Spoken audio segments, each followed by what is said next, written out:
Ang kantahan sa videoke sa Zamboanga City nauwi sa pananaga at pananaksak. At isang babae naman ang inireklamo matapos mahulikam ang panggugulo sa Pangasinan. Ating saksihan. Alis mo na sila, ni. Nakuna ng cellphone video ang babaeng ito na hinihilang damit ng isang lalaki nakasakay sa motorsiklo.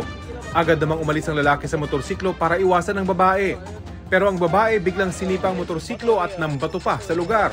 Ang panggugulo nangyari sa Kalasyaw, Pangasinan kung saan opisyal ng barangay ang lalaking nasa video. Kwento ng lalaki, bago ang panggugulo, hinarang siya ng babae at biglang umangkas sa kanyang motorsiklo. Tsaka nagbitaw ng hindi magagandang salita tungkol sa kanilang punong barangay. Kinuha niya yung susi ng motor ko, tinapon niya.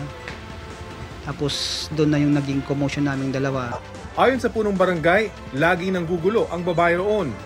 Ilang beses na raw nila itong inimbitahan sa barangay hall pero hindi sumipot. Sasampahan na raw nila ito ng reklamo. May mga record na rin daw ito sa pulisya. Sumobra na yung ginawa niya. Pumasok dito sa barangay hall namin. Binalabag niya yung pintuan. Sinubukang kunan ng pahayag ng GMA Regional TV1 North Central Luzon ang babae pero wala ito sa kanilang bahay. Sugatan naman ang dalawang lalaki matapos mauwi sa pananaga at pananaksak ang pagtatalo sa isang videoke bar sa Zamboanga City.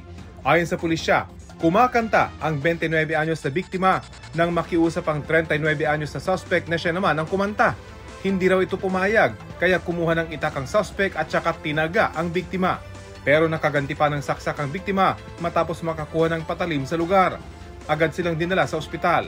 Ayon sa opisyal ng barangay, lasing ang dalawang lalaki nang mangyari ang insidente. Nakatakda raw ang mga ito na mag-usap kapag nakalabas na sa pagamutan.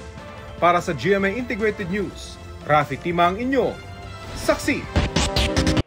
Mga kapuso, sama-sama tayong maging saksi.